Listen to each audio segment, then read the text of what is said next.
চট্টগ্রামের প্রথম এক্সপ্রেসওয়েতে চালু হলো টোল আদায় কার্যক্রম। এই উড়াল সড়কের নামকরণ করা হয়েছে জুলাই অভ্যুত্থানের চট্টগ্রামের প্রথম শহীদ অসীম আকরামের নামে।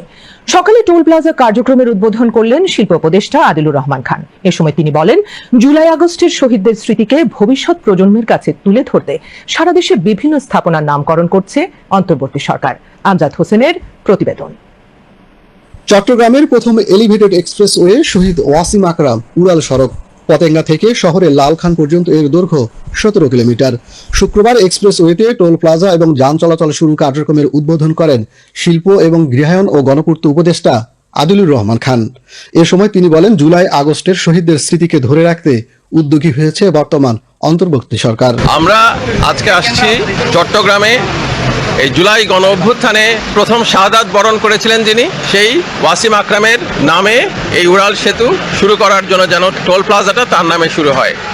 আমরা সারা দেশে যারা এই জুলাই অভ্যুত্থানে শাহাদাত বরণ করেছেন তাদের জন্য বিভিন্ন জায়গায় স্মৃতিচিহ্ন তৈরি করছি। এভাবে বাংলাদেশের প্রতিটি জায়গায় যদি তাদেরকে আমরা স্মরণ রাখতে পারি, তাহলে পরে নেক্সট জেনারেশন আমাদেরকে মনে রাখবে যে আমরা কিছু একটা করে যেতে পেরেছি। আমরা সবাই যথাযথভাবে টোল দিয়ে চট্টগ্রামবাসী এবং অন্যান্য সবাই দেশের উন্নয়নে আমরা সহযোগিতা করব। দ্রুত এবং যানজট মুক্ত গাড়ি চলাচল নিশ্চিত করতে এই এক্সপ্রেসওয়ে নির্মাণ। পরিবহন চালকরা বলছেন, গাড়ি চলাচল শুরু হয় তারা এখন দীর্ঘ সময় এবং ভোগান্তি থেকে মুক্তি পাবেন। আজকে আমাদের চট্টগ্রামবাসীদের জন্য অত্যন্ত আনন্দের দিন। ঐতিহাসিক এই উড়াল সেতু দিয়ে আমরা বিমানবন্দর থেকে শহরে মাত্র 10 থেকে 15 মিনিটের মধ্যেই পৌঁছার একটা বিশাল সুযোগ। সময়টা অনেক সাশ্রয় হলো না, আগে তো 3-4 ঘন্টা লাগতো রিক্সা আসার জন্য, এখন তো আমরা 15-20 মিনিটে যাইতে পারতেছি।